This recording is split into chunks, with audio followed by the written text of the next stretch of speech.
Sí, buenas tardes, buenas noches aquí en Latinoamérica. Me complace presentar en primer lugar a la doctora Amada Álvarez.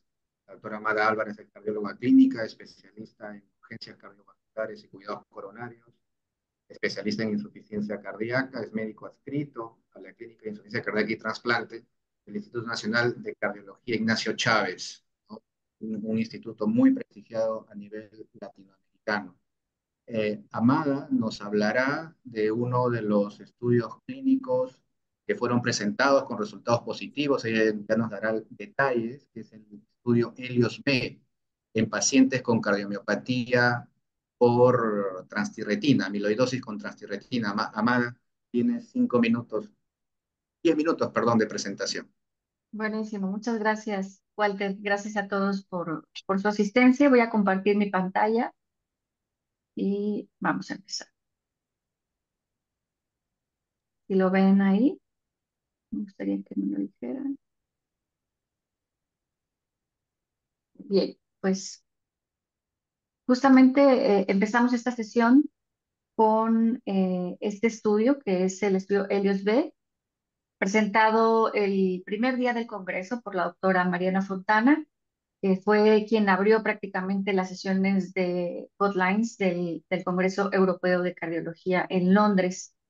Bien, este estudio se trata acerca de un tratamiento innovador en la cardiopatía por amiloidosis transtherritina, por cualquiera de sus variantes, y hoy sabemos que es una enfermedad justamente con una mortalidad muy alta. Una vez que los pacientes inician con síntomas, su sobrevida pues realmente es bastante limitada y justamente el diagnóstico lamentablemente se hace tarde.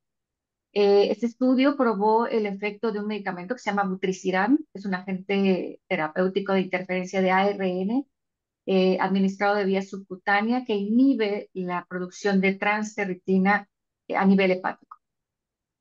Bien, pues es un estudio aleatorizado, doble ciego, con em, pacientes con cardiomiopatía demostrada, con síntomas de insuficiencia cardíaca por amiloidosis transferritina, asignados uno a uno a tratamiento con vutrisiran 25 miligramos subcutáneos cada 12 semanas, cada 3 meses, versus placebo con un seguimiento a 36 meses. Fueron 655 pacientes aleatorizados en dos grupos, 326 asignados al grupo de vutrisiran y 329 asignados al grupo placebo. Este es el diseño del estudio. Es un estudio, como dijimos, doble ciego. Eran pacientes con diagnóstico de cualquier variante de amiloidosis transtherritina, confirmados con miocardiopatía y con síntomas de insuficiencia cardíaca, con clase funcional de la New York Heart Association menor a 3, con una caminata de 6 minutos superior a 150 metros y que tuvieran niveles de NT-proBNP superiores a los niveles basales. Es importante decir que al momento basal, el 40% de los pacientes estaban en tratamiento con tafamidis. Se aleatorizaron hacia los dos grupos y el punto primario de evaluación fue el compuesto de todas las causas de mortalidad y recurrencia de eventos cardiovasculares durante el periodo ciego. Fue un periodo de 36 meses y se hizo un análisis de la población total y de la población en monoterapia, es decir, los pacientes que habían estado únicamente con vutrisiran. Los objetivos secundarios fueron cambios de sus niveles basales, de la caminata de 6 minutos, de cuestionario de Kansas City para valorar calidad de vida y de todas las causas de mortalidad a una extensión de 42 meses de seguimiento. Y asimismo también se evaluó la clase funcional de la New York Heart Association. Bien, estas son las características basales de los dos grupos. En realidad, grupos muy homogéneos. Es importante también decir que, como había mencionado, el 40% de los pacientes estaban en tratamiento con tafamidis, el 3% de los pacientes estaban con ISGLT2 previo a su aleatorización y durante el periodo de seguimiento se hizo un ajuste de tratamiento del 35 y 31% de ambos grupos. También hubo un ajuste de los diuréticos. El 80% de los pacientes estaban con tratamiento con diuréticos y se hizo un ajuste también en ambos grupos durante el seguimiento. Es importante mencionar que en estas evaluaciones de progresión de la enfermedad manifestadas por deterioro de la clase funcional o de la percepción de la calidad de vida de los pacientes, hubo mejoría en todas las mediciones en los grupos de tratamiento, eh, tanto en monoterapia como en el análisis de la población completa. De la gráfica de la evaluación del punto primario y vean ustedes cómo la separación de las curvas se lleva a cabo más o menos al sexto mes y con una reducción del 28% a favor del grupo de Butriciran comparado con placebo en el mes 38. De la gráfica de los objetivos secundarios, y hubo una mejoría también del 36% a favor del grupo de Butriciran comparado con placebo. De esta forma se demuestra un beneficio claro con la adición o el inicio de tratamiento como monoterapia de Butriciran en pacientes con miocardiopatía por amiloidosis transtérrica. En el análisis de subgrupos vimos cómo había grupos que se beneficiaban más del tratamiento con butriciran y estos eran pacientes menores a 75 años, pacientes que tenían menos de 2000 eh, de NT-proBNP y pacientes que estaban en tratamiento previo con tafamidis.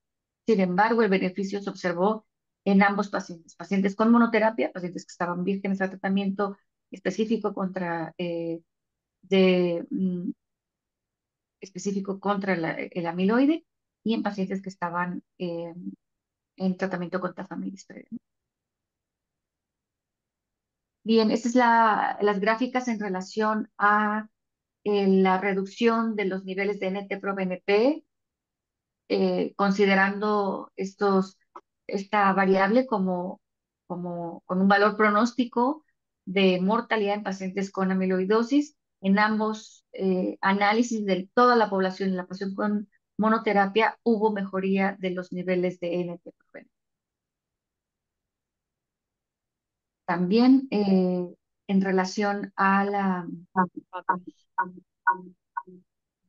los pacientes en monoterapia,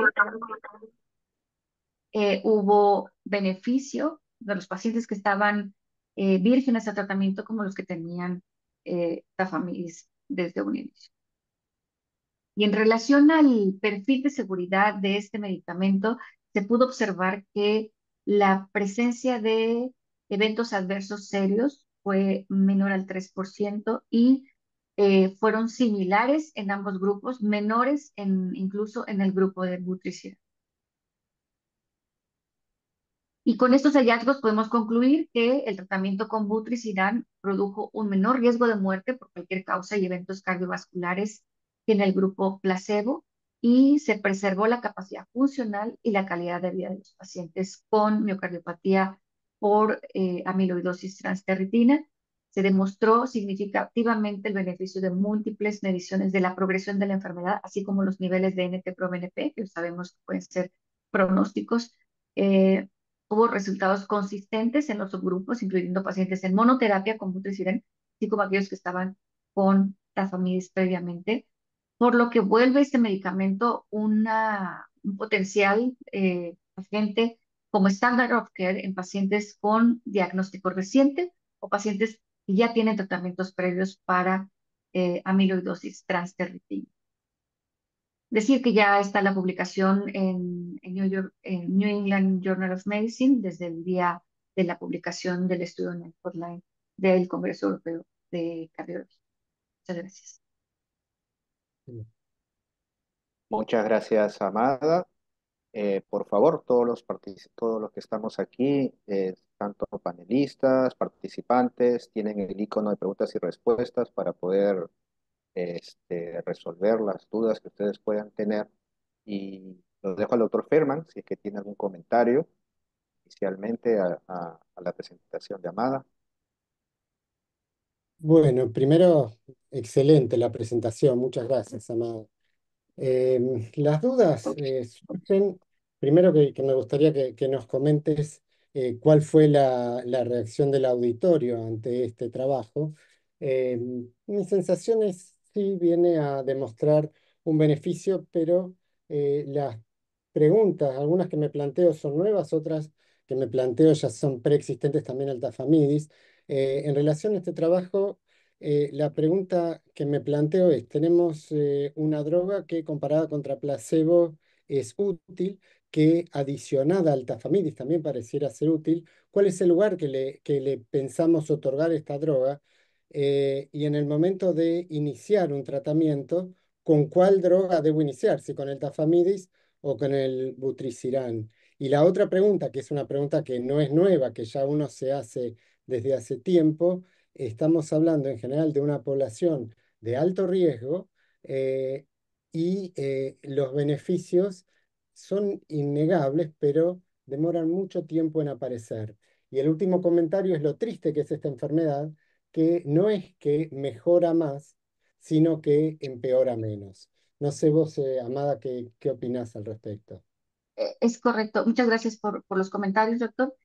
Justamente en la sesión de disertación de la presentación de este estudio, se hablaba justamente de estas particularidades de la enfermedad. Una enfermedad sumamente rara, con pocas opciones de tratamiento y casi siempre diagnósticos muy tardíos, ¿no?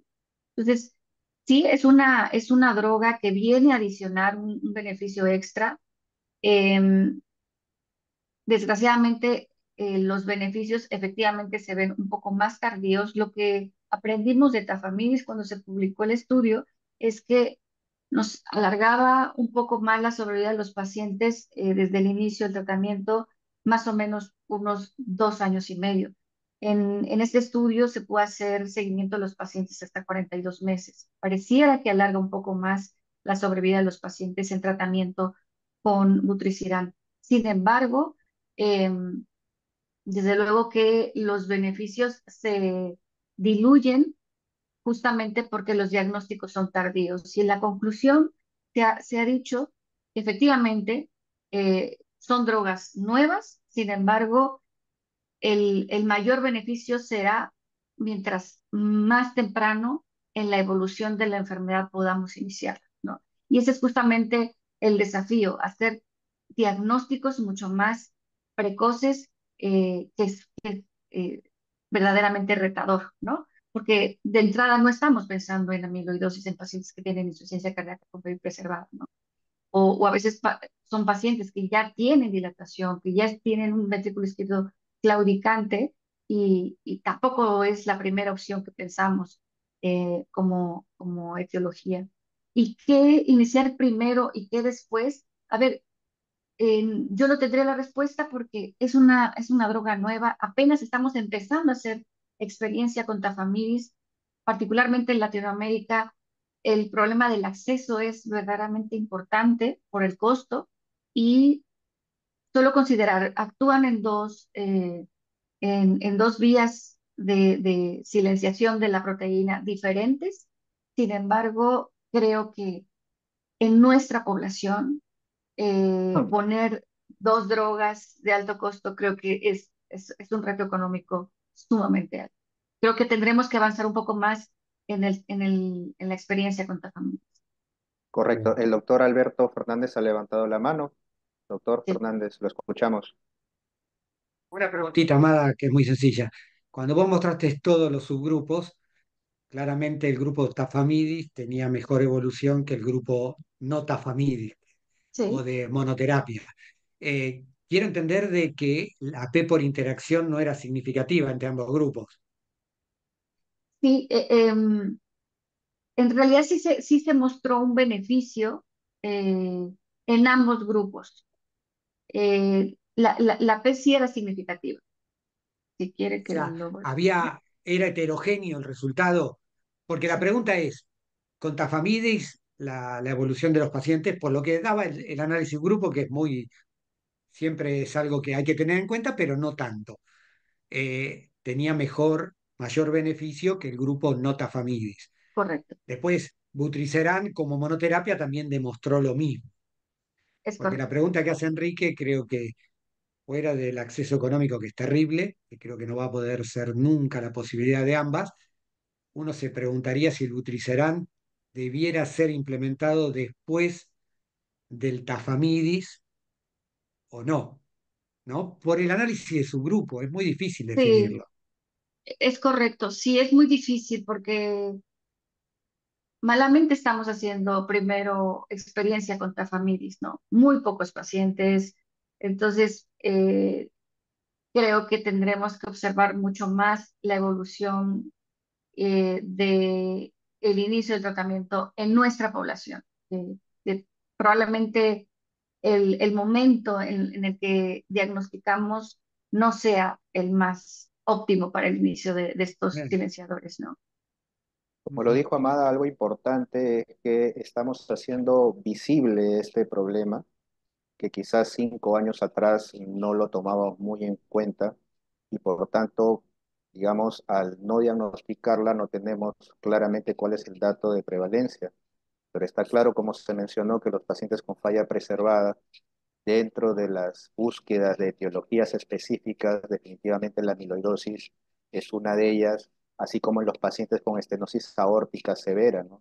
Y es una enfermedad de población mayor. Por ejemplo, acá en el estudio Helios B, la población promedio tiene una edad de 76 años, ¿no? Es Correcto, una población bastante mayor y a veces, pues, ya teniendo en nuestros países hablado del tema del acceso, vamos a tener que, además de lo que pueden significar los beneficios del paciente, entrar incluso hasta en estudios de costo-efectividad, pues, ¿no? En qué pacientes yo voy a invertir una terapia tan cara. Mientras tanto, por lo menos sabemos que dentro de además de la terapia específica, hay una terapia base, donde aparentemente los ISGL2 y SGLT2 también en algo pueden ayudar al tratamiento sintomático de los mismos. correcto. Ujú. Bien. Un pequeño comentario metodológico. Cuanto mayor es el N de pacientes incluidos, más rápido se puede observar el beneficio. Es decir, que la demora al beneficio no es solo producto de la lentitud en que se puede encontrar que el paciente se beneficia, sino que también está vinculado con el número de pacientes. Como este es un estudio que al ser una enfermedad poco prevalente, el N reclutado es más pequeño, el tiempo al beneficio es más prolongado. No necesariamente es atribuible al tiempo que la droga lleva hasta comenzar a tener efecto. Sin embargo, fíjense ustedes que para poder tener como punto final secundario mortalidad, tuvieron que prolongar el seguimiento para obtener un resultado. Lo mismo se Es ve correcto. cuando mira uno las curvas de evolución. Gracias por el comentario. Muy bien. Bueno, excelente. Muchísimas gracias, Amada. Si están de Gracias. acuerdo, no sé si alguien quiere hacer algún otro comentario. Si no, pasamos entonces a el doctor Alberto Fernández. Alberto es el jefe de cardiología del Sanatorio Modelo de Quilmes en la provincia de Buenos Aires de la República Argentina. Fue director del Consejo de Insuficiencia Cardíaca e Hipertensión Pulmonar en la Sociedad Argentina de Cardiología. Es el coordinador del módulo de insuficiencia cardíaca en el curso de especialista en cardiología en la Sociedad Argentina de Cardiología. Y Alberto, además, fue uno de los investigadores justamente del estudio Fine Arts con Finerenona, que nos va a contar cómo fue la presentación en Londres. Alberto. Muchas gracias, Enrique. Bueno, la idea un poco es hablar lo que yo supongo del estudio más esperado dentro de este congreso, ¿no? Voy a mostrar la presentación oficial, muy lejos de parecerme al doctor Solomon, pero bueno, es lo que tenemos en este momento. El estudio Fine Arts era un estudio muy esperado por ciertas características de la enfermedad que vamos a estudiar, fundamentalmente porque desde el punto de vista epidemiológico, esto no lo conocemos todo, tiene una prevalencia creciente y tiene una sobrevida y una necesidad de hospitalización, o sea, la hospitalización anual de los pacientes con insuficiencia cardíaca con función preservada bastante similar a la de los pacientes con función sistólica reducida. El otro dato era que hasta ahora no teníamos muchos estudios que habían dado positivo para el tratamiento de esta patología. Acuérdense, y nos había quedado realmente un sabor bastante amargo con el estudio TopCat, que era con otro antagonista de los receptores mineralocorticoides, con la espironolactona, que por probablemente ciertas anormalidades metodológicas, el estudio había quedado como un estudio negativo. Los ISGLT2 en los últimos años han demostrado claramente un impacto favorable en este grupo de pacientes, siendo la única droga que en este momento tiene una indicación 1A en ambas guías.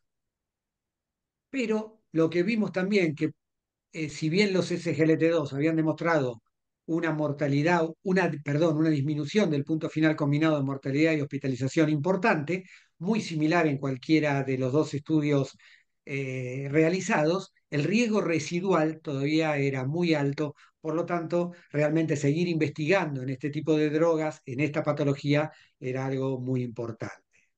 Es así que nosotros conocemos que la sobreactivación de los receptores mineralocorticoides es uno de los fenómenos más importantes en esta patología. Un dato muy significativo es que esta patología tiene la convergencia de la insuficiencia renal crónica y de la diabetes en forma importante y que todos, insuficiencia cardíaca, renal crónica y diabetes, generan una sobreactivación del sistema mineralocorticoides que va a impactar muy desfavorablemente en nuestros pacientes.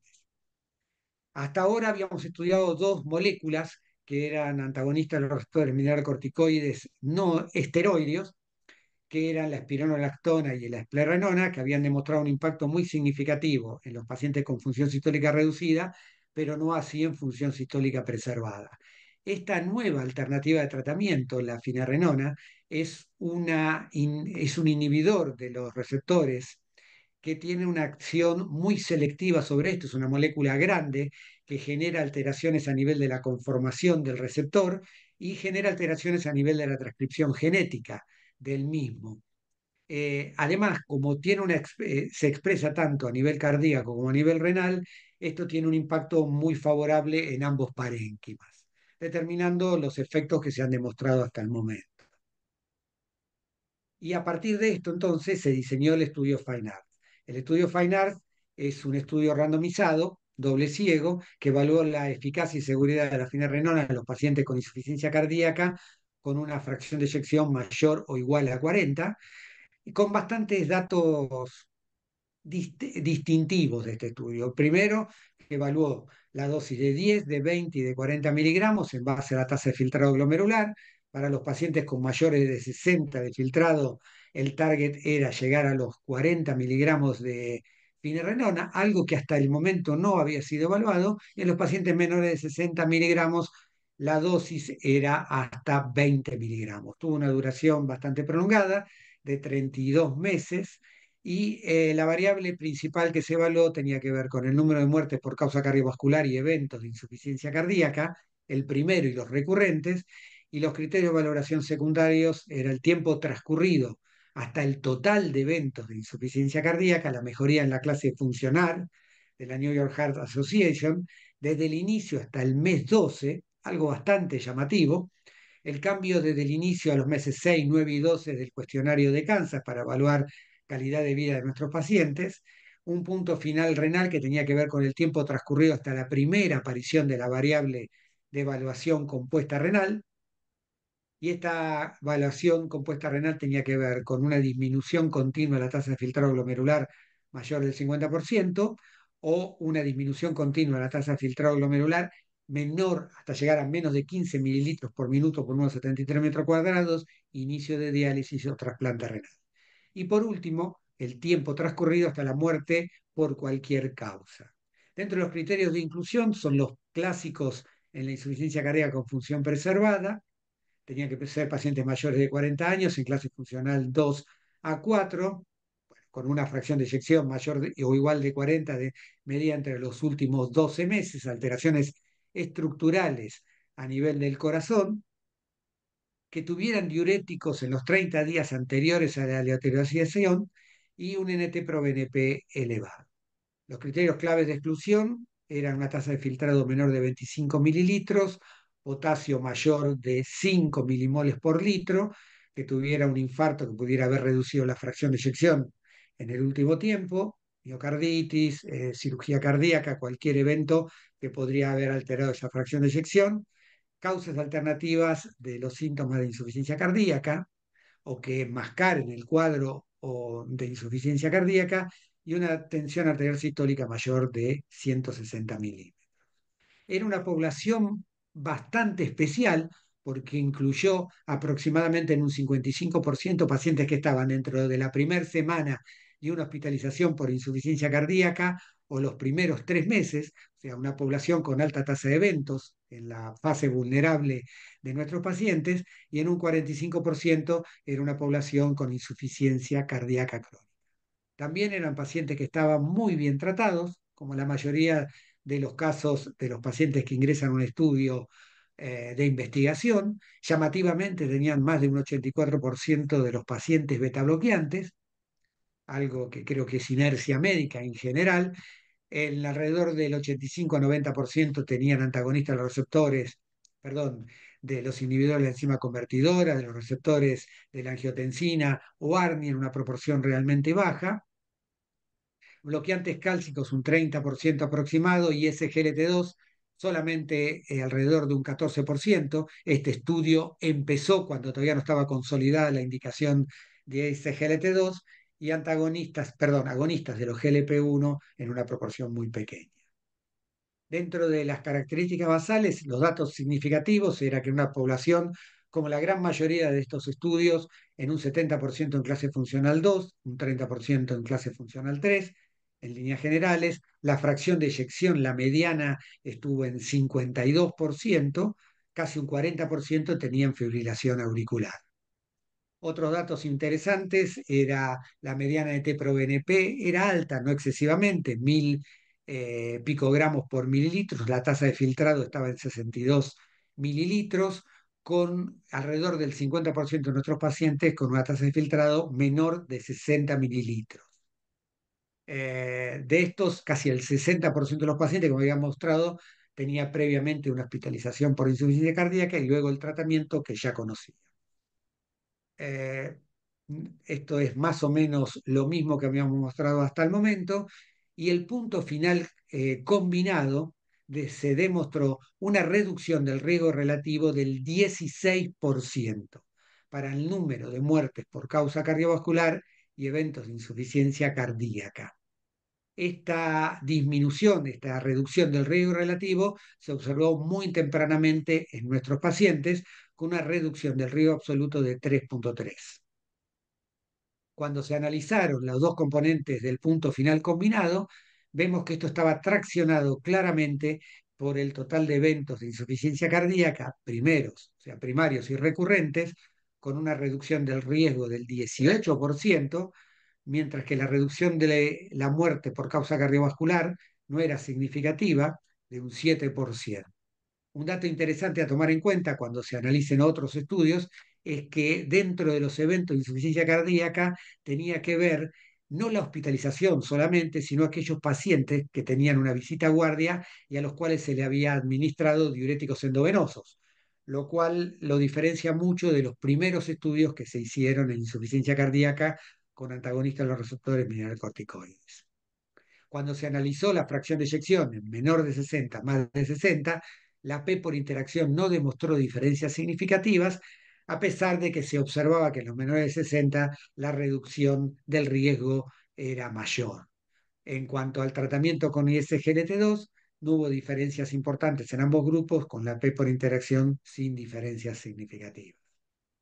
Cuando analizamos los puntos finales combinados secundarios, vemos que el total de eventos de insuficiencia cardíaca demostró una reducción del riesgo del 18%, que hubo cambios en el cuestionario de calidad de vida, con una diferencia absoluta entre uno y otro de 1,6, con una diferencia significativa a favor de la finerenona, que no hubo diferencias en la clase funcional, esto se va a analizar posteriormente en subestudios, y que tampoco demostró, por lo menos en este estudio, un claro impacto en cuanto al variable compuesta, si bien había una mayor número de eventos a nivel de los pacientes con finerenona con respecto al placebo. Cuando se realizó por la muerte por cualquier causa, se vio que había una leve reducción en el grupo finerenona, que por supuesto no era significativa, y que en este caso no se habían analizado todas las muertes por cualquier causa que se va a analizar posteriormente. En cuanto a los eventos adversos, se demostró que la droga era segura. El número de eventos adversos serios fue bastante similar en ambos grupos. La injuria renal aguda fue levemente superior en el grupo de finerenona.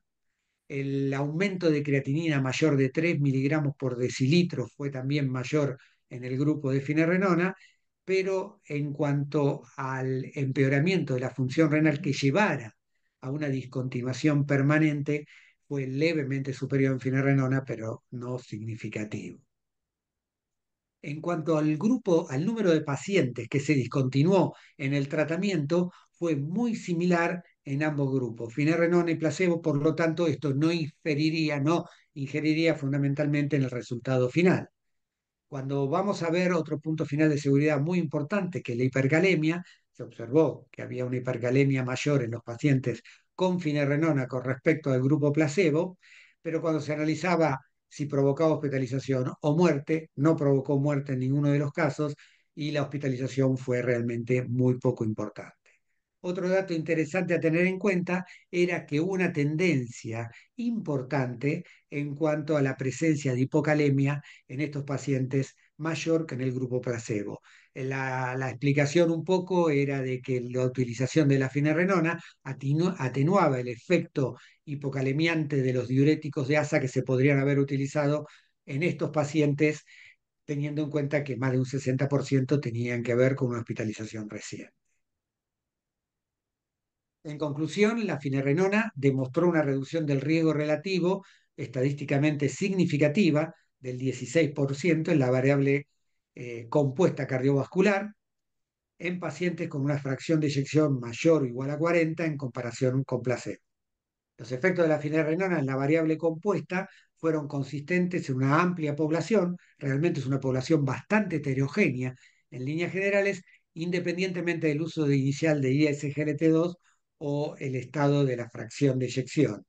La finerenona demostró unos beneficios significativos en las variables secundarias de eficacia, en lo que era insuficiencia cardíaca total y en el estado de salud evaluado por el cuestionario de Kansas. Es de remarcar que es un cuestionario de autorreporte de los pacientes y que presentó una buena tolerancia, lo que confirma de alguna manera el conocido perfil de seguridad con una incidencia de eventos adversos serios comparable al tratamiento con finerenona, con placebo, perdón. Bueno, muchas gracias. Bien, gracias, Alberto. Walter, no sé No, si por favor. querés hacer algún comentario. Sí, una presentación excelente, tanto visual como lo ha presentado el doctor Fernández. Eh, Finerenona nos mencionó, no sé si nos puede de alguna manera recalcar, es un antagonista del receptor mineralocorticoide no esteroideo, ¿no? Eh, estas características de esta molécula, de alguna manera, puede ayudar a estos beneficios obtenidos. Mirá, en general, uno podría evaluar dos cosas. El beneficio que tiene en comparación con los antagonistas esteroideos en cuanto a eventos colaterales como la ginecomastia, impotencia sexual y demás, lo cual la hace realmente superior. Según un dato muy significativo es que tiene un bloqueo del receptor mayor que los antagonistas esteroideos y que tiene una distribución muy homogénea a nivel renal, a nivel cardiovascular, que cuando se analizaron los primeros estudios, Fígaro y Fidelio, se planteaba que esto tenía que ver mucho con los resultados en cuanto a la eficiencia en la protección renal. Con todo esto, parecería ser una molécula superior a sus predecesores. Claramente, lo que nosotros podemos decir que es superior a la espironolactona en cuanto a la función preservada. No podemos definirlo o traspasar esto a los resultados en insuficiencia cardíaca con función sistólica reducida. Yo creo que es una molécula que es superior al resto de las moléculas, es un avance superador, pero bueno, queda todavía para analizar en la otra población, ¿no? Gracias. ¿Algún Acá comentario, por favor? nos pregunta Gerardo Chacín. Si el estudio Fine Arts, Alberto, vos considerás que demuestra finalmente que la finerenone es el tercer fármaco para el tratamiento de la insuficiencia cardíaca con fe preservada, el doctor está incluyendo al semaglutide y a los ISGLT2. Mira, vamos a ir en dos partes. Si tenemos que evaluar fundamentalmente cuál va a ser la indicación final de la finerenona en los pacientes con insuficiencia cardíaca con función preservada, todavía hay que pensar dónde la vamos a ubicar en cuanto a la indicación. Yo creo que claramente la finerenona ha demostrado algo que se venía pensando con la espironolactona. Todos hemos sido testigos de charlas, por ejemplo, con el doctor Packer, que ya él incluía como tratamiento de la insuficiencia cardíaca con función preservada, del punto de vista fisiopatológico, a la espironolactona. La finerenona ha demostrado ahora no solamente que ya tenía todo el background fisiopatológico, sino que también impactó de la misma manera que impactaron los ISGLT2, 16%, 18%, realmente no hay mucha diferencia. Si va a ser una indicación 2A, porque hay un solo estudio, o le vamos a dar jerarquía al metaanálisis para que con esto pudiera pasar a 1A, es algo que hay que discutir mucho. McMurray, en la reunión de investigadores posterior a la presentación del estudio, planteó exactamente eso.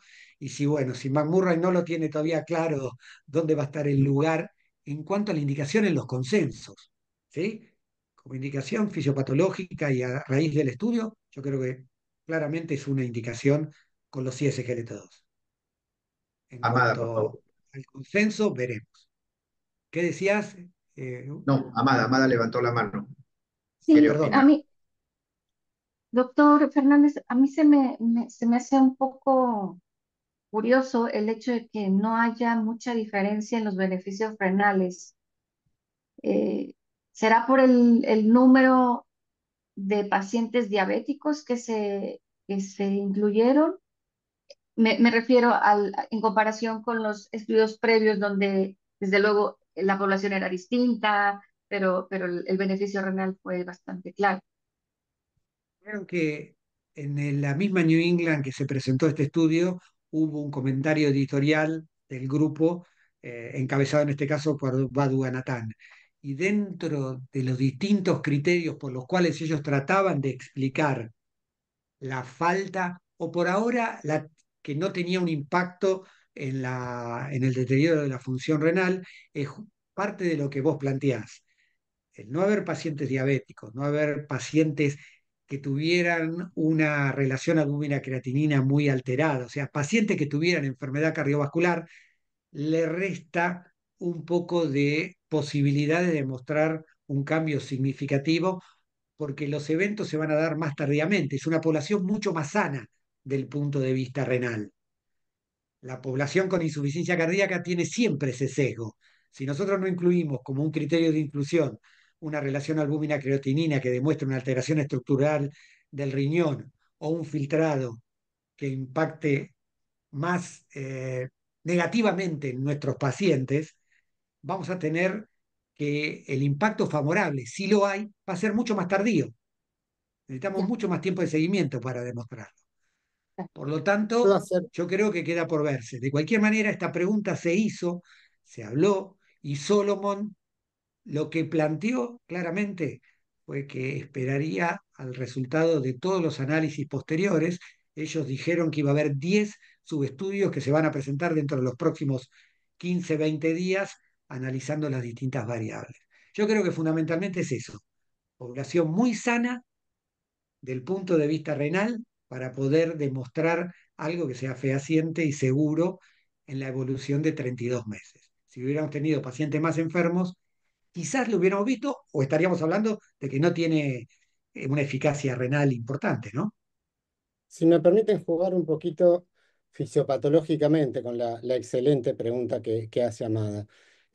Coincido con Alberto en el tema de que son pacientes que tienen tal vez menos compromiso renal, pero más hay otro dato. Son pacientes que integralmente son más graves, con lo cual aparece otro concepto que es el de competencia de mortalidad.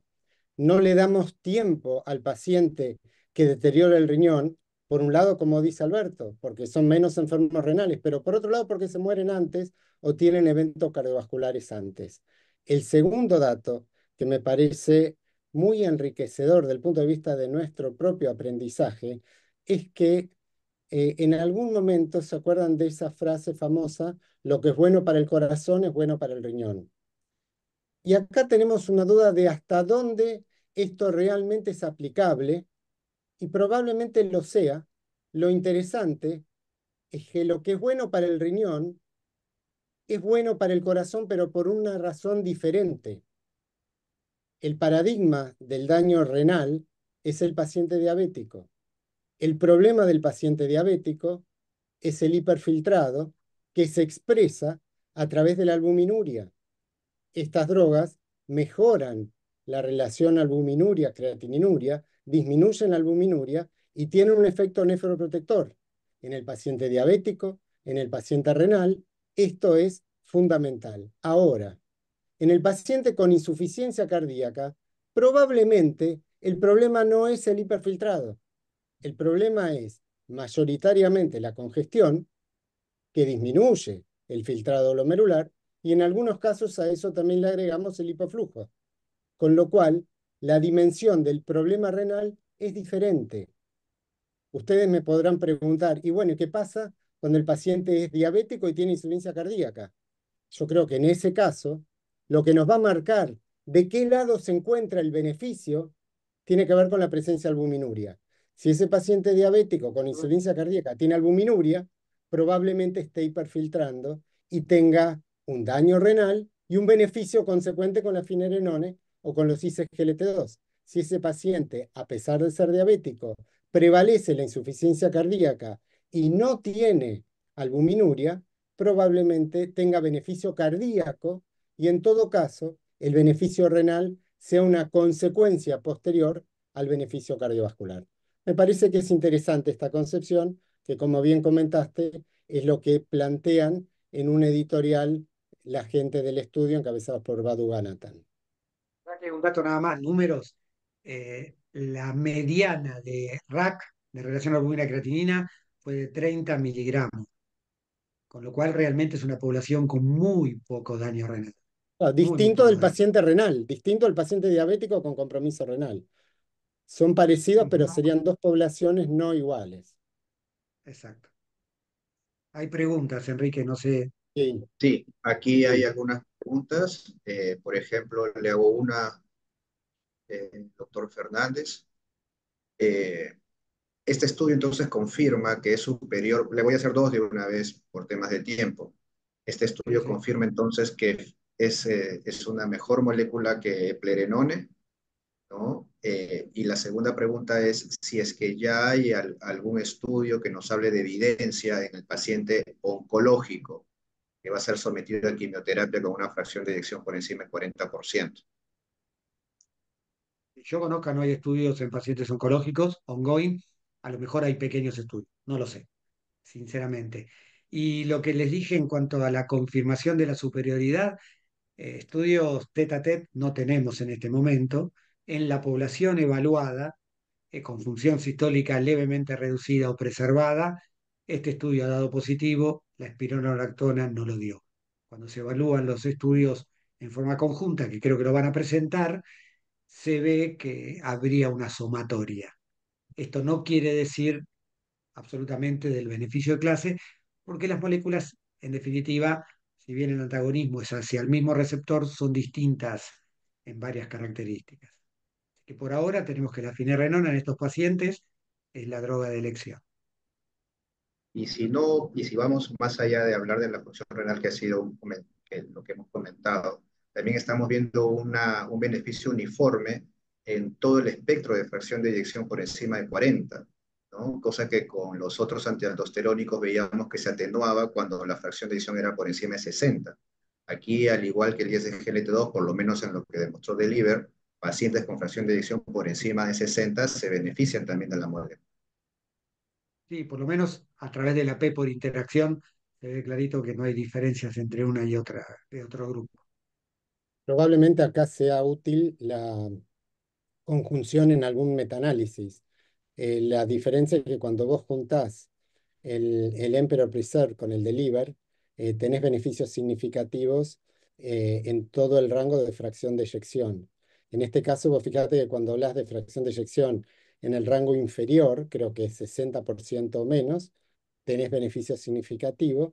Eh, la mayoría de los pacientes están incluidos en ese rango de fracción de eyección cuando analizás exclusivamente los que tienen por encima de 60, tenés un rango muy amplio y cruza claramente la unidad. Con lo cual, si bien no hay heterogeneidad y no podemos afirmar lo contrario, no es tan contundente la magnitud del beneficio a mayor fracción de eyección.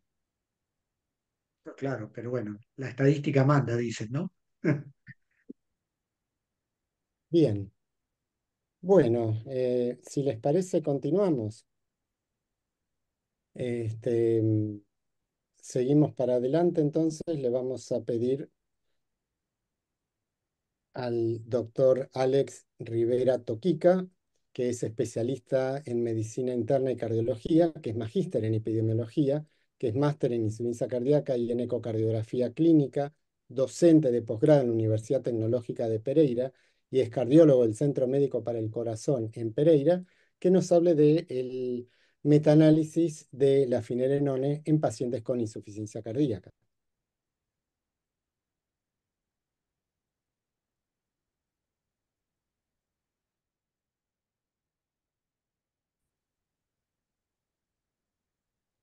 Buenas noches a todos. Muchas gracias, doctor Ferman, por la presentación. Bueno, en los siguientes minutos vamos a hablar sobre el metaanálisis que incluyó los estudios de los antagonistas de mineralocorticoides en pacientes con insuficiencia cardíaca. Fue un metaanálisis que se realizó con los cuatro estudios pivotales, como vamos a observar, en los cuales se han utilizado los antiandrosterónicos en insuficiencia cardíaca.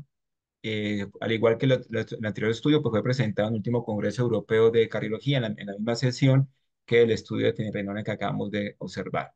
Entonces, básicamente, sabemos que los antagonistas de mineralocorticoides pues tienen una fuerte indicación en las guías de insuficiencia cardíaca, digamos que en todas las sociedades, en pacientes con insuficiencia cardíaca con fracción de eyección reducida. Creo que pues eso no hay mucha discusión con respecto a la espironolactona y a la eplerenone de acuerdo a los estudios realizados. Pero la evidencia en pacientes con insuficiencia cardíaca con fracción de eyección levemente reducida o preservada es una evidencia débil debido a los resultados de los estudios previos que eran neutrales, previos al anterior estudio que hemos revisado. De hecho, pues en las guías europeas, por ejemplo, los antitestosterónicos tienen una evidencia 2B en los pacientes que tienen insuficiencia cardíaca con fracción de eyección levemente reducida, sobre todo basado en estudios post-hoc, pero no tiene recomendaciones para pacientes con insuficiencia cardíaca con fracción de eyección preservada. Las guías americanas hay una evidencia también 2B de los antitestosterónicos, también basado en estos análisis post-hoc. Entonces, digamos que ahorita con la publicación y con la realización y publicación del estudio FINAI-ARS HF que acabamos de revisar, se incluyó dentro de ese metaanálisis y se revisaron entonces los cuatro estudios pivotales de este grupo de medicamentos y se valoró la eficacia y seguridad en los pacientes tanto con fracción de eyección reducida como ligeramente reducida y preservada. Entonces aquí están los cuatro estudios pivotales que se incluyeron, ya conocidos por todos nosotros. En los pacientes con fracción de eyección reducida, tenemos el estudio RALES, que fue realizado con espironolactona en esos con más de con 1.600 pacientes, y en esos criterios de inclusión recordemos que la fracción de eyección estaba menor o igual a 35%. El estudio de énfasis HF, que fue realizado con el Plerrenone, en el cual incluyeron 2.737 pacientes. El criterio de inclusión fue una fracción de eyección por igual o menor a 30%, o se pueden incluir pacientes entre 30 y 35% si tuvieran un QRS mayor de 130 milisegundos. Este es el grupo de pacientes con insuficiencia cardíaca con fracción de eyección reducida. básicamente son antagonistas de glucocorticoides esteroideos. En el grupo de ligeramente reducida o preservada, hay dos estudios, que es el estudio TOPCAT, que es realizado con esplenolactona, con 3.445 pacientes, con una fracción de eyección menor o igual a 45%, un estudio que fue controversial en su momento de su publicación, ya todos conocemos, en los cuales hubo unos resultados diferentes cuando se analizaba la población de las Américas en comparación con la Europa del Este, en la cual, pues, al parecer, no hubo los criterios de inclusión no se cumplieron en forma adecuada, se incluyeron pacientes que no tienen insuficiencia cardíaca, no se tuvo en cuenta en todos los pacientes los péptidos natriuréticos, por ejemplo. Entonces, eso probablemente afectó el resultado del estudio. Cuando se dividían las poblaciones, que solamente incluían pacientes de las Américas, se encontraba que el resultado era más favorable para la spironolactona. Sin embargo, como vamos a ver, pues fue un estudio neutro también. Y el estudio FINEAR HF, recientemente publicado con Finerenone, en el cual incluyó pacientes con levemente reducida y preservada, 6.000 pacientes, con fracción de eyección mayor o igual a 40%, y tener en cuenta que también incluyeron aquellos pacientes que tenían insuficiencia cardíaca con fracción de eyección mejorada, es decir, aquel paciente que tiene una fracción de eyección menor de 30 y menor de 40%, menor o igual a 40%, y que y durante el seguimiento y con el tratamiento médico subía más de 10% la presión de eyección y estaba por encima del 40%. Es el grupo de mejorada que también fue incluido en este grupo. Lo que se iban a analizar entonces era el punto de eficacia, y eso incluyó el tiempo para la primera hospitalización para insuficiencia cardíaca o muerte cardiovascular, el tiempo para la primera hospitalización para insuficiencia cardíaca, las hospitalizaciones por insuficiencia cardíaca totales, es decir, el primer evento y si tenía hospitalizaciones repetidas, el total de hospitalizaciones por insuficiencia cardíaca y muerte cardiovascular y mortalidad por todas las causas. Con respecto a la seguridad, se incluyó entonces el punto de la presión arterial, si a un punto de corte por debajo de 90 y por debajo de 100 mililitros de mercurio, la creatinina sérica mayor o igual a 2.5, mayor o igual a 3, y los niveles de potasio, ya sea hipercalemia, mayor o igual a 5.5, mayor a 6, y hipocalemia también, definida por menor de 3.5. Esto, pues, obviamente, los resultados se utilizaron los datos de laboratorios publicados en estos estudios. Estas son las características basales de los 4 estudios pivotales y el total de la población. Entonces, casi 14.000 pacientes incluidos en los 4 estudios, en los cuales, pues, si ustedes pueden observar, pero las variables de presión arterial, por ejemplo, son muy similares. De pronto, una presión arterial un poco más alta en el estudio TOPCAP y HF. Con respecto a la clase funcional, recordemos que el estudio RALES fue realizado en pacientes con insuficiencia cardíaca con síntomas severos, entra en la clase funcional 3 y 4, de ahí que nos aparezca 1 y 2 como 0%, mientras que el énfasis fue realizado en pacientes con insuficiencia cardíaca con fracción de eyección reducida, pero con síntomas leves, es decir, clase funcional 1 y 2, pero eso es el 100% de esa población. Ya para el estudio TOPCAP y para el estudio de Finerenone, por ejemplo, en ese caso sí se incluyeron todo el espectro de la clase funcional, y la gran mayoría fueron pacientes en clase funcional 1 y 2. Con respecto a la fracción de eyección, como ustedes pueden, en el estudio real el promedio fue de 25%, en el énfasis 26%, en el TOPCAP 57% y en el FINAR HF 53%. Los péptidos natriuréticos no estuvieron disponibles en los estudios de reducida, sí estuvieron disponibles en los estudios de levemente reducida y preservada, con un valor un poco más alto en el estudio de Finerenone. La tasa de filtración glomerular, ya lo estábamos comentando ahorita, fue muy similar en los 4 estudios. Una depuración de creatinina, una tasa de filtración glomerular por encima de 60, o sea, nos da una enfermedad renal crónica leve en este grupo de pacientes.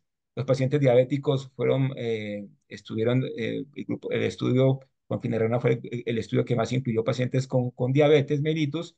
La fibrilación auricular, pues también fue más frecuente en el estudio de preservada, que es más o menos lo que hemos visto también con respecto a las comorbilidades en este grupo de pacientes. El infarto agudo de miocardio, pues, fue más frecuente en el estudio énfasis, con un 50%. Aquí es muy interesante ver la parte del tratamiento que recibieron ellos. Entonces, los estudios con fracción de eyección reducida, es decir, el RALES y el énfasis HF, incluyeron un porcentaje importante con inhibidores del sistema renina-angiotensina aldosterona, entre 93 y 96%. En el estudio de preservada, entre un 71 y 84%. Recordar que para la época en que se hizo los tres primeros estudios, no está disponible el sacubitril/valsartán, es decir, el ARNI, por eso no hay datos con ese medicamento y tampoco están disponibles los ISGLT2, por esa razón tampoco hay disponible datos estos dos grupos de medicamentos. 9 y 14% para el uso en el estudio de Finerenona con ARNI y 14% para ISGLT2. Miren los betabloqueadores en los estudios reales, obviamente que en la época en que se realizó ese estudio, obviamente que eran pacientes que estaban muy comprometidos con una clase funcional 3 a 4, que probablemente pues no había mucha seguridad para iniciar el beta bloqueador en ese momento, igual aún apenas estaba promoviendo el uso del beta bloqueador cuando se hizo este estudio reales, un 10% de utilización, mientras que en otros estudios pues sí aumentó, sí tiene una utilización significativa del beta bloqueador. Los diuréticos también, un porcentaje alto, entre un 82 y 90% de los estudios. Y miren también la parte de los digitálicos también, en la cual pues en el reducido en estudios reales tiene un porcentaje mayor que en el estudio de énfasis. Y sabemos pues porque, que cada vez su uso cada vez más restringido y pues obviamente que en pacientes con preservada ligeramente reducida su indicación todavía es mucho más limitada. Vamos a ver los resultados entonces. El punto final primario, que era muerte cardiovascular u hospitalización por insuficiencia cardíaca. En la parte de arriba tenemos el estudio Rales y énfasis. Ambos estudios pues fueron estadísticamente significativos. Una reducción en el Rales, una reducción del 34%, igual que en el énfasis de este punto final combinado. Y obviamente que al sumar los dos estudios, pues da una diferencia estadísticamente significativa, una reducción del 34% en este punto final combinado. Mientras para los estudios levemente reducida y preservada, que eran el TOCAP y el FINAI ARS HF. Definitivamente el TOCAP no tuvo pues beneficio en este punto final combinado. Ya vimos que ahorita en el estudio de Finerenona sí hubo el punto final combinado, sí hubo beneficio a favor de Finerenona con una reducción del 15% en este punto final combinado. Cuando se mezclan los dos estudios, TOCAP y el de Finerenone, pues se encuentra que hay un beneficio en este punto final combinado y al mirar lo que está en color morado, al sumar los cuatro estudios, pues se encuentra también beneficio en este punto final combinado de muerte cardiovascular u hospitalización por insuficiencia cardíaca. Las gráficas aquí nuevamente, la parte reducida a la izquierda, en la cual pues sabemos que una diferencia estadísticamente significativa en ambos estudios y por lo cual se ve una reducción del 34%, mientras que en el levemente preservada y reducida pues hubo diferencia estadísticamente significativa en el punto final combinado solamente en el estudio de Finerenone, por eso es que la diferencia a favor de las moléculas es menor que con respecto de tomar una reducción pues, del 15% en el estudio de Finerenone. Cuando miramos solamente la parte de hospitalización por insuficiencia cardíaca, pues todos los estudios dan beneficio a favor de los antialdosterónicos, siendo obviamente mucho más marcado en los estudios con preservada, en el estudio Reales y énfasis. Igualmente, cuando se suman los dos estudios, pues lo que está en color rojo, se puede observar que tanto en reducida como en preservada, pues está a favor de las moléculas, igual cuando se suman todos los resultados, en la parte inferior está graficado esta parte. Entonces, es una reducción en el estudio real del 35%, en el estudio de énfasis del 39%, en el TOCA del 17% y en el estudio de Finerenone del 18%, y en total una reducción cuando sumamos los cuatro estudios en todo el espectro de insuficiencia cardíaca con los antialdosterónicos, una reducción del 26%. Cuando miramos la parte de muerte cardiovascular, en los estudios en reducida, reales y énfasis sí fueron positivos a favor de la esplenotona y el perrenone, una reducción del 21% para esplenotona y del 23% para la parte de énfasis, perdón, 31% para esplenotona y 23% para énfasis. Y obviamente que el estudio, sumando los dos estudios, pues también fue básicamente significativo, pero cuando miramos este punto aislado de muerte cardiovascular en los dos estudios de levemente reducida y preservada, TOCA y el estudio de Finerenone, no hay diferencias estéticamente significativas. O sea que definitivamente es más o menos apoyo lo que comentaba ahorita, que el beneficio de estas moléculas, por ejemplo, de Finerenone, en el punto final combinado primario, fue dado más que todo fue dado por hospitalización por insuficiencia cardíaca y no por muerte cardiovascular. De todas maneras, cuando se suman los cuatro estudios, da a favor de los antihistamínicos en correspondiente a la muerte cardiovascular. En mortalidad por cualquier causa también fueron positivos En el estudio realicé énfasis, es decir, en los pacientes con insuficiencia cardíaca con fracción de eyección reducida, mientras que en preservada no hubo estadísticamente beneficio. Al sumar los 4 estudios, sí se encuentra un beneficio, una reducción del 15% con respecto a mortalidad por cualquier causa, pero obviamente que jalonado por los estudios en fracción de eyección reducida. No hubo diferencias estadísticamente significativas en los diferentes subgrupos en reducida, al igual que en los estudios de levemente preservada y preservada. Digamos que los subgrupos se comportaban de forma muy similar. Y con respecto a la seguridad, no hubo diferencia estadísticamente significativa en la hipotensión arterial, definidos pues por debajo, la presión sistólica por debajo de 90 o por debajo de 100 litros de mercurio. Con respecto a la elevación de creatinina, tampoco una diferencia estadísticamente significativa en los estudios. De pronto, el que más tiende a subir un poquito la creatinina es esplenotona, pero eso no fue estadísticamente significativo. Y cuando miramos la parte del potasio, definitivamente, pues sí aumenta los niveles de potasio. Digamos que los antialdosterónicos duplican el riesgo de aumentar el potasio, pero solamente la hipercalemia grave se presenta en el 2,9% de los pacientes con antialdosterónicos versus 1,4% en placebo. O sea que sí duplica el nivel el riesgo del doble de presentar hipercalemia, pero la hipercalemia grave, que es definida por encima de 6 miligramos por decilitro, perdón, por litro, no es muy baja, 2,9%. Y como digamos anteriormente también que se comentaba, se redujo casi a la mitad el riesgo de hipocalemia, que en estos pacientes pues, es frecuente con sus diuréticos de asa. En conclusión, podemos decir que este estudio, que este metaanálisis que incluyó los 4 estudios pivotales por antialdosterónicos esteroideos y no esteroideos, casi 14.000 pacientes, confirma el beneficio de los antialdosterónicos en la insuficiencia cardíaca.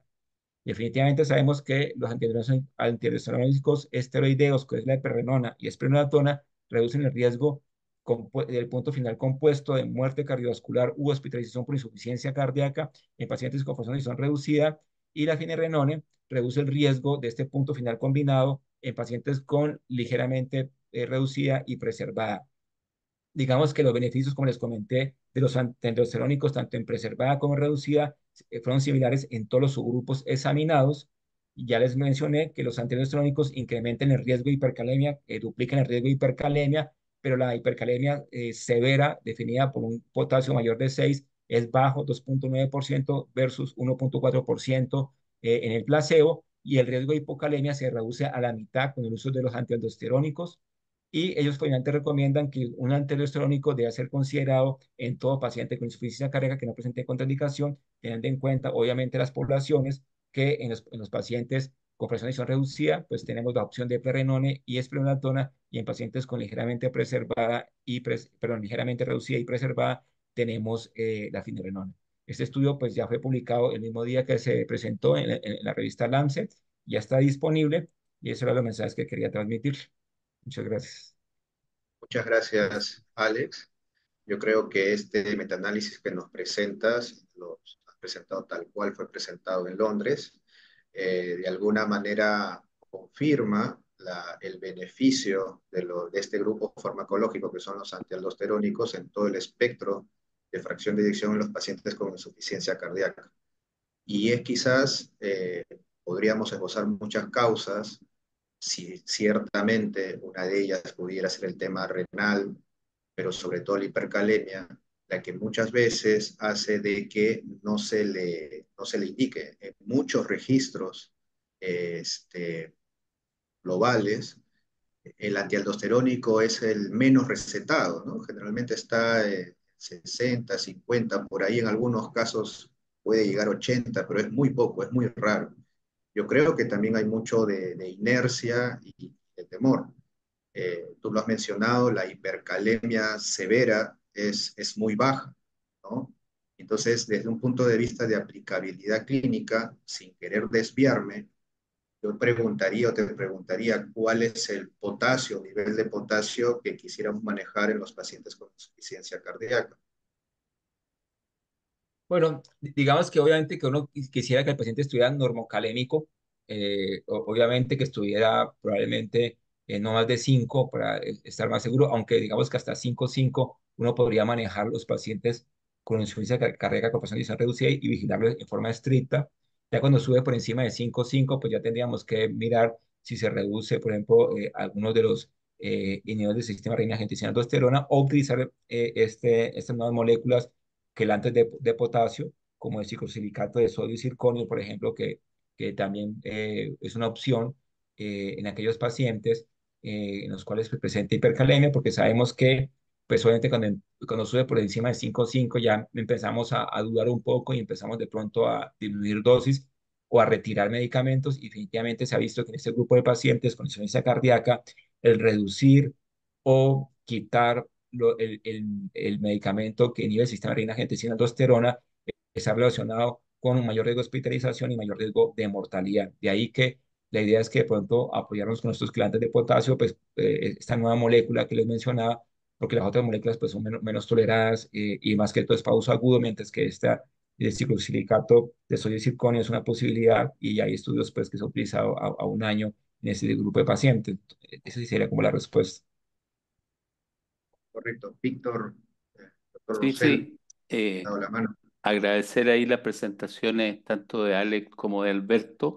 Yo les quiero plantear lo siguiente en relación, obviamente, con todas las observaciones que se hicieron y se siguen haciendo del estudio TOPCAT, considerando este metaanálisis que Alex nos presenta, más los estudios que presentó Alberto, el Fine Arts. Sí, claro, probablemente vamos a tener siempre la dificultad del acceso, sobre todo en nuestros países. Si ustedes, digamos, alentarían más el uso de la espironolactona en pacientes con fracción de eyección ligeramente reducida y preservada a la luz de, considerando todo esto que han mostrado. Enrique. Analizo dos cositas chiquitas, hago un par de comentarios chiquitos o... Sí. Sí, sí, sí, sigue, sigue. No, no. Bien, puedan. Uno, el metaanálisis tiene una robustez interesante en cuanto a que analizó bases de datos y no datos finales.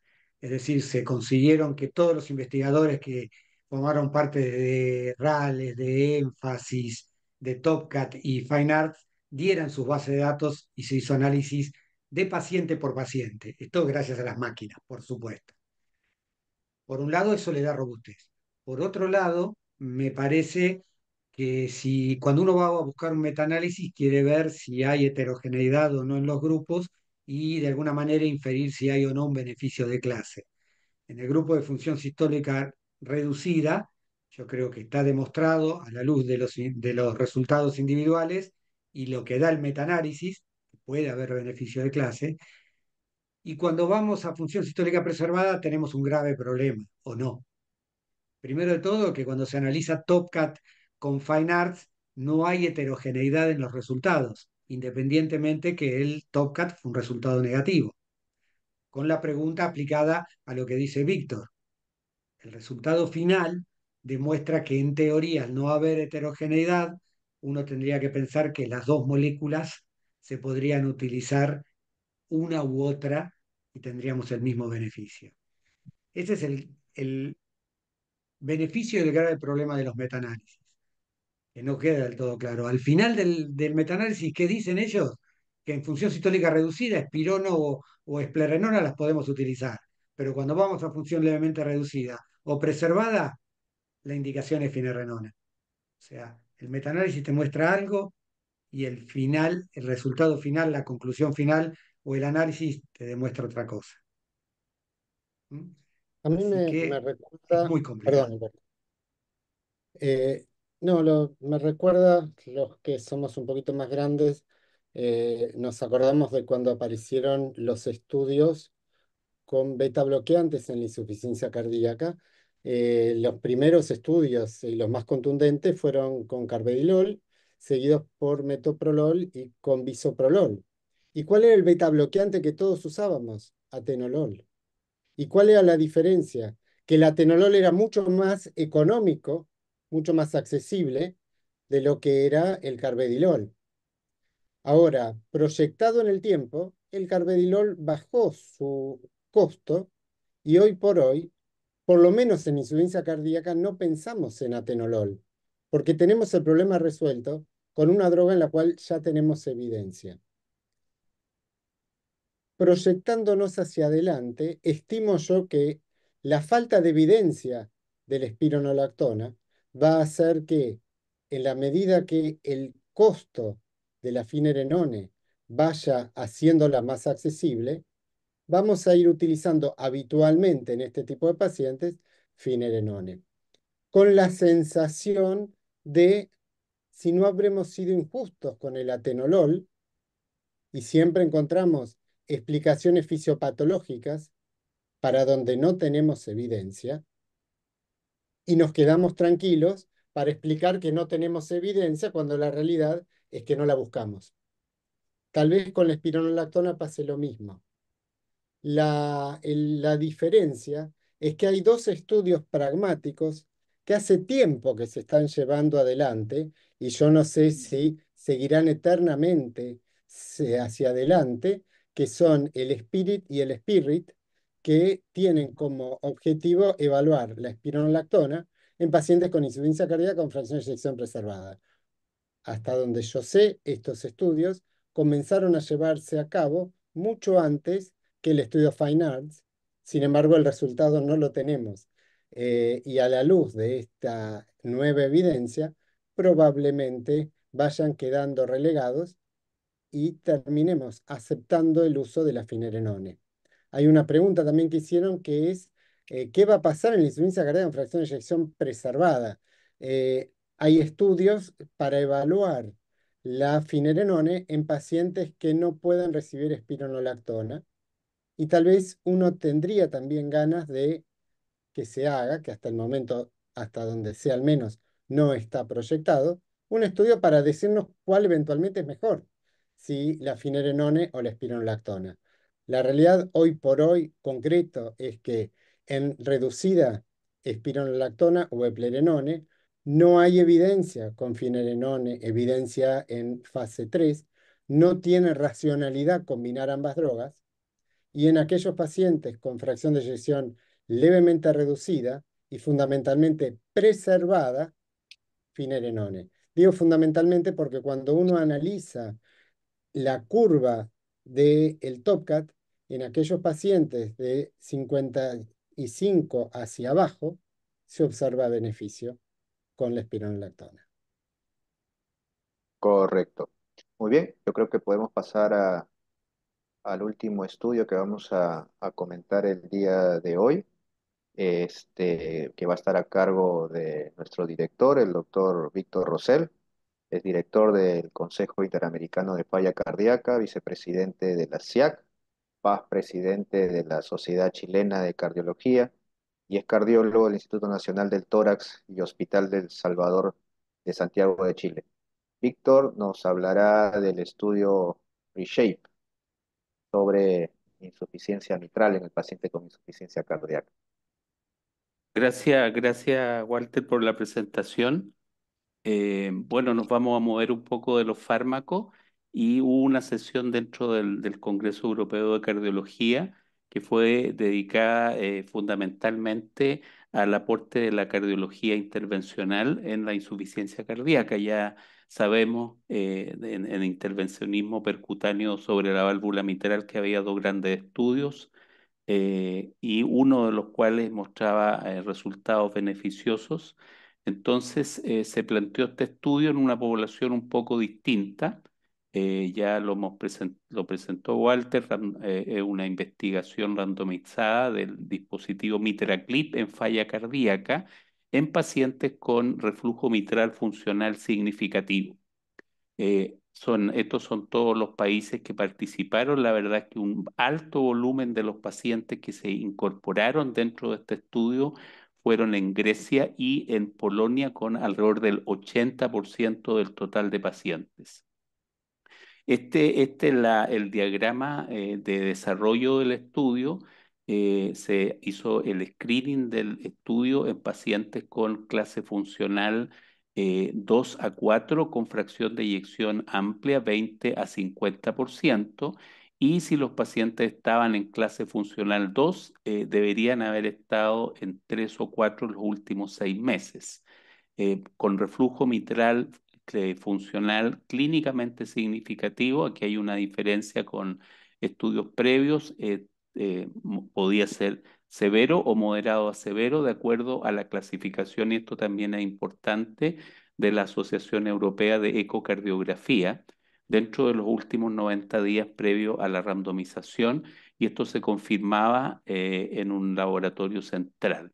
Hospitalizaciones previas por falla cardíaca dentro de los últimos 12 meses o niveles elevados ya sea de BNP o NT-proBNP dentro de los últimos 90 días. Los pacientes fueron, ¿no es cierto?, asignados a MitraClip, 505 pacientes en total, y al grupo, ¿no es cierto?, control, todo esto en pacientes que estaban con terapia médica óptima, de acuerdo a lo recomendado por las guías. Hay que tener en consideración que este estudio fue, digamos, comenzado en el año 2015, de tal forma que hay algunos medicamentos como los ISGLT2 que son posteriores, que hay un porcentaje bajo de uso de esos medicamentos. ¿Cuáles fueron los puntos de observación primarios? Hubo unos primeros puntos de observación que fueron eventos recurrentes de muerte cardiovascular y hospitalizaciones por falla cardíaca, eventos recurrentes de falla cardíaca, de hospitalizaciones y la evaluación de calidad de vida por el cuestionario de Kansas City de cardiomiopatía. Y después se agregaron otros puntos de observación de distancia caminada en 6 minutos y clase funcional. ¿Cuáles fueron las características de la población? Ya dijimos que fueron alrededor de 500 pacientes, 250 por cada grupo. Ustedes pueden ver que la edad promedio, 70 años, 20% mujeres, clase funcional mayoritariamente clase funcional 3, etiología no isquémica 35%, tasa de filtración glomerular alrededor de 55 ml por minuto, y fíjense los medicamentos, un alto porcentaje de bloqueante del sistema renina-angiotensina y de ARNI, de antagonista de mineralocorticoides, de beta bloqueante, y como ya les mencionaba, un porcentaje bajo de uso de ISGLT2, bueno, por la por temporalidad del estudio.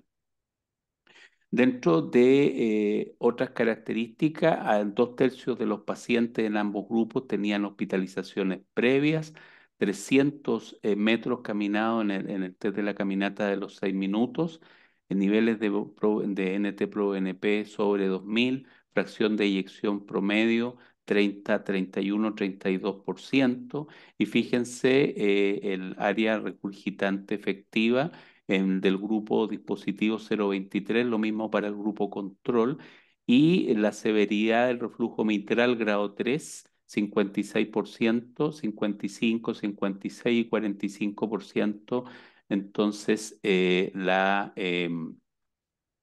grado 4.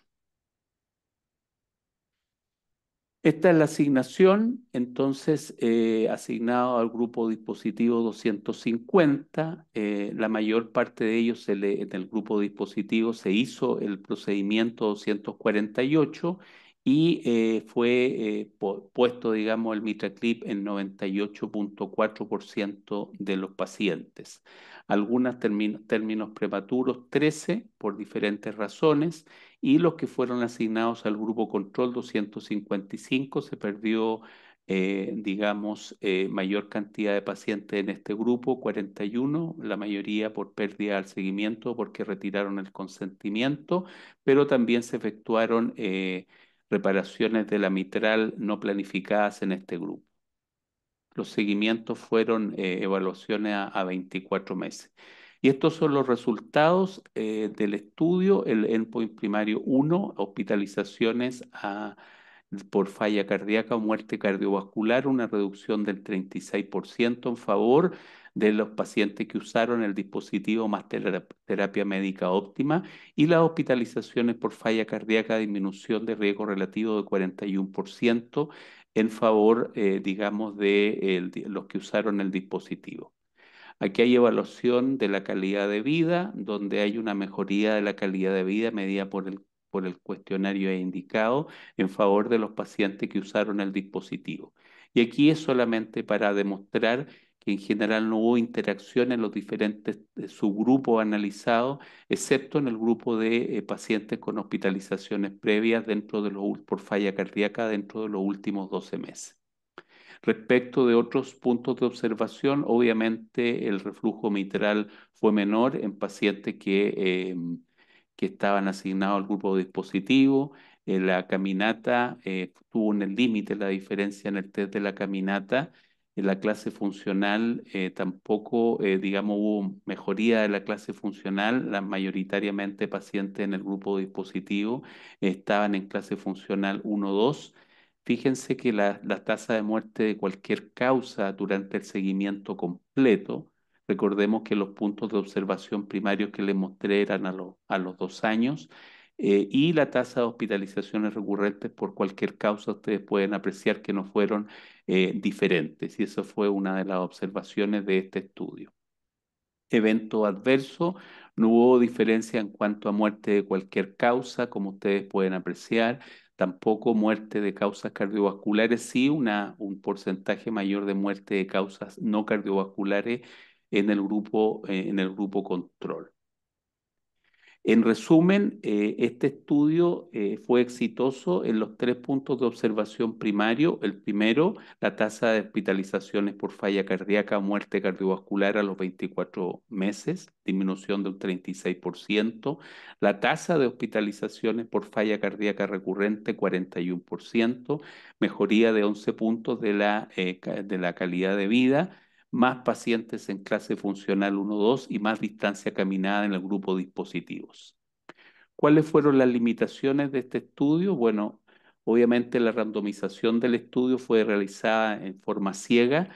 Sin embargo, los participantes, los investigadores y los ecocardiografistas no estaban, digamos, conocían los tratamientos subsecuentes, y eso obviamente puede crear sesgos, sobre todo en la evaluación de puntos no tan duros como la evaluación de la calidad de vida. Como ya lo mencioné, algunos pacientes que habían sido asignados a recibir terapia médica pasaron al grupo, digamos, se les instalaron dispositivos, lo cual también puede afectar los resultados. Y a pesar de tener un impacto en términos del punto de observación de muerte cardiovascular y hospitalizaciones, no hubo diferencia en términos de mortalidad. Este estudio fue publicado en forma simultánea a su comunicación en el Congreso, en el New England Journal of Medicine, y también otro estudio, digamos, otro subestudio en JACC. ¿Cuáles fueron las conclusiones finales? Entre pacientes con falla cardíaca, ahora un grupo un poco más amplio que lo que habíamos visto con COAPT, de insuficiencia mitral funcional moderada a severa, que estaban recibiendo una terapia médica bastante óptima. La adición de este procedimiento de reparación de válvula mitral transcatéter redujo la tasa de hospitalizaciones por falla cardíaca, la tasa primaria y recurrente o muerte cardiovascular, y una tasa menor de hospitalizaciones por falla cardíaca. ¿A qué puede dar origen este estudio? A que pudiera eventualmente, a pesar de que falta información para aquello, y eso fue dejado bien en claro cuando se hizo el comentario de este estudio, una población más amplia de la que habíamos conocido, y que estaba recogida en las guías de pacientes con insuficiencia mitral funcional menos severa. Me despido agradeciendo, bueno, la participación en esta actividad del Consejo, invitándolos también cordialmente a participar del Congreso de Falla Cardíaca de noviembre próximo, del 28 al 30, en la ciudad de Cartagena, Colombia. Están todos invitados. Eso sería, Walter y Enrique, lo que quería mostrar de uno de los 3 estudios que se presentó en esta sesión, que tiene que ver con la insuficiencia mitral funcional. Muchas gracias por su atención. Gracias, Víctor, muy buena la presentación. ¿Cuál es tu opinión, Víctor, al respecto de la aplicabilidad de este método y fundamentalmente en qué pacientes lo aplicarías? ¿A quiénes seleccionarías? Claro, esto en el fondo, como como ya algo dejé entrever dentro de los comentarios del estudio, esta se refiere a una población un poco más amplia de pacientes con compromiso funcional mitral, con insuficiencia mitral funcional de menor severidad, digamos que fue una de las principales observaciones. Otro de los puntos que diría yo que se remarcó bastante, que si bien es cierto el punto de observación primario fue cumplido, no hubo un impacto en términos, digamos, de mortalidad general. Yo creo que la principal limitante, Enrique, que nosotros enfrentamos respecto de esto es el costo de estos procedimientos. Nosotros todavía no tenemos la capacidad de entregar o permitir el acceso de nuestros pacientes, digamos, a insuficiencias mitrales más severas. Entonces, se me hace difícil que en nuestra realidad podamos aplicar este tipo, digamos, de tecnología a pacientes menos graves.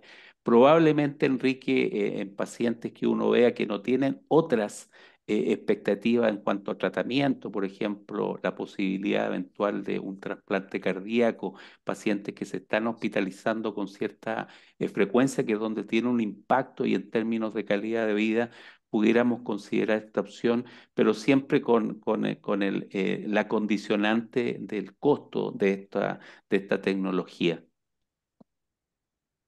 Clarísimo. Ciertamente, ciertamente, digamos, teníamos un estudio, digamos, neutro, Mitra FR, teníamos un estudio positivo, el COAP, que fue el que de alguna manera nos ha ayudado a perfilar la población que podría beneficiarse de estos estudios, lo que le han llamado pues los pacientes COAP-like, ¿no? A los cuales, pues bueno, si pudiéramos tener el acceso, ese sería el paciente ideal para el MitraClip. Eh, ¿Este estudio aporta algo más? Digamos, es una población muy similar al COAP. ¿Qué nos puedes decir, Víctor? Este estudio, en términos, digamos, de comparación de las poblaciones, es un estudio que es una población menos afectada, menos comprometida, menos grave que la del COAP. ¿Ya? Yo creo que esa es la principal diferencia. Por eso que abre un poco el espectro, obviamente, cuando está la posibilidad de acceder a estos recursos en población menos enferma. Y esa diría yo que es la principal diferencia. Es una población en términos de evaluación del reflujo mitral, que es menos severa que en el estudio COAPT. Y eso llama Amigo. la atención, ¿no? Porque uno imagina que se beneficia más aquel paciente que es más valvular que miocárdico. Y sin embargo, los pacientes que se incluyeron no eran tan valvulares como en estudios previos. Correcto, porque del COAP nos surgió luego el concepto de la desproporcionalidad, pues, ¿no? Y que era Claro. justamente el paciente que más se beneficiaba, y un poco como que nos pone en duda eh, eso.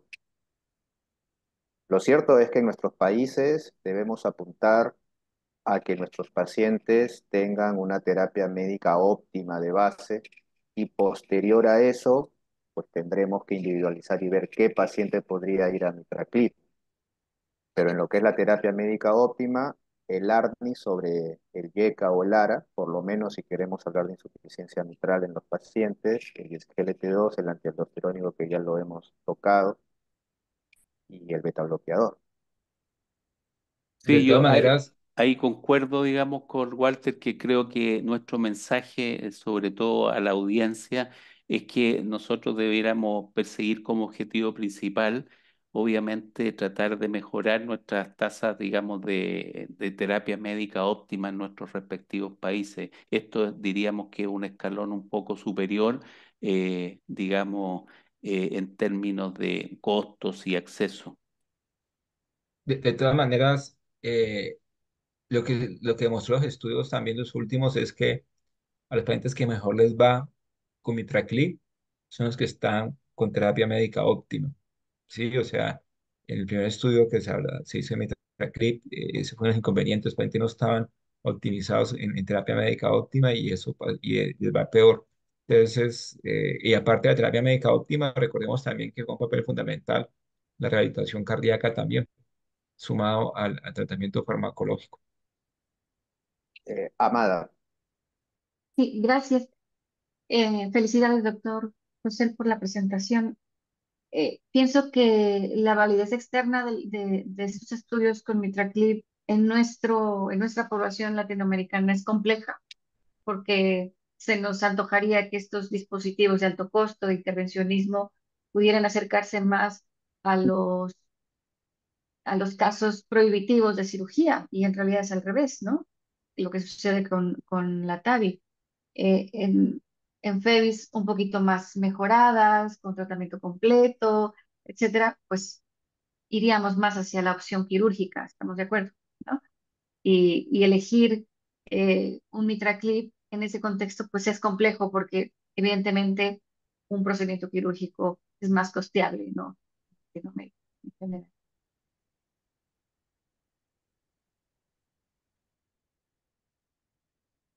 aquí tenemos una pregunta, podría ser para cualquiera, la dejo picando. En pacientes con insuficiencia cardíaca severa, con una FEBI severamente reducida, ¿alguna sugerencia para tratamiento en mujeres embarazadas? Y pone como segundo grupo población afro. No sé, Víctor, empezamos contigo. Embarazo. La, Embarazo.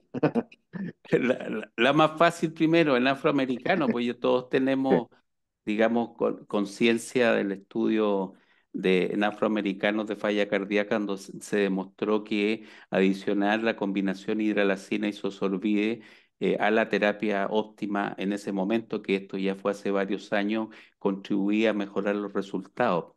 En embarazada tenemos todas las limitaciones de usar los medicamentos que hay varios que están contraindicados en la embarazada. IECA, ARA2, ARNI. Sí, el embarazo es un reto si tenemos una embarazada mujer y baja, quizás el beta bloqueador nada más cuando está casi al final, obviamente el diurético para congestión, pero de ahí hay que esperar.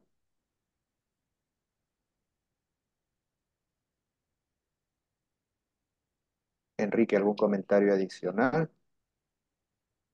La verdad que me encuentro muy contento, creo que fueron presentaciones de muy buen nivel. Espero que les hayan resultado útiles. A mí me resultó muy útil.